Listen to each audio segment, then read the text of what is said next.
Pourquoi Madame Hawa a-t-elle élevé le fils d'Iblis, le sournois, et pourquoi notre maître Adam l'a-t-il tué? La véritable histoire de la sourate An-Nas.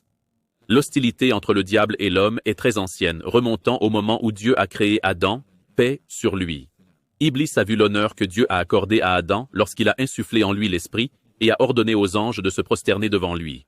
Depuis ce moment, l'inimitié de Satan envers Adam et sa descendance a commencé, et Iblis s'est engagé à les égarer et à les éloigner du droit chemin. Allah Tout-Puissant a dit dans le Coran, « Puisque tu m'as égaré, je m'assoirai pour eux sur ton droit chemin, puis je les attaquerai de devant, de derrière, de leur droite et de leur gauche, et tu ne trouveras pas la plupart d'entre eux reconnaissants. » Et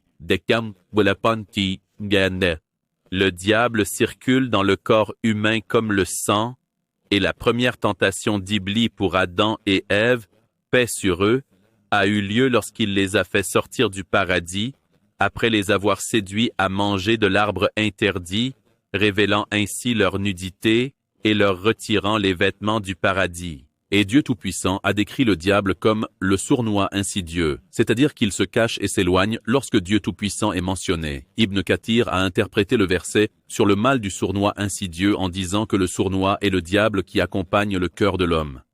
Alors, quand on mentionne Dieu, il se retire et se cache, mais quand on est distrait, il murmure et séduit. Ibn Abbas, que Dieu l'agrée, a dit, « Le chuchoteur furtif est le diable accroupi sur le cœur du fils d'Adam. Quand il est distrait, il murmure, et quand il mentionne Dieu, il se retire. » Il a également été rapporté par certains savants que le diable souffle dans le cœur de l'homme au moment de tristesse et de joie, pour l'éloigner du souvenir de Dieu.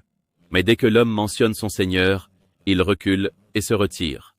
Des récits incorrects ont émergé prétendant que le Canas est le fils d'Iblis et qu'il l'a donné à Ève pour l'élever et qu'Adam, paix sur lui, l'a tué plusieurs fois mais qu'Iblis le ramenait à la vie. Ce récit n'a aucun fondement de vérité ni de support du Coran ou de la Sunna. Le seul diable dont le nom est mentionné dans la Sunna authentique est Kanzab. Othman ibn Abi al-As a rapporté qu'il s'est plaint au prophète, paix et bénédiction sur lui, en disant « Ô messager d'Allah, le diable s'interpose entre moi et ma prière et ma récitation. » Il a dit, c'est un diable appelé Khanzab.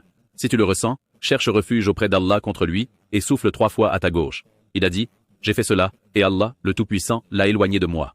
En conclusion, nous devons nous rappeler que Dieu Tout-Puissant est le plus savant de toutes choses et nous devons toujours nous accrocher à l'évocation de Dieu et chercher refuge auprès de lui contre le mal de Satan.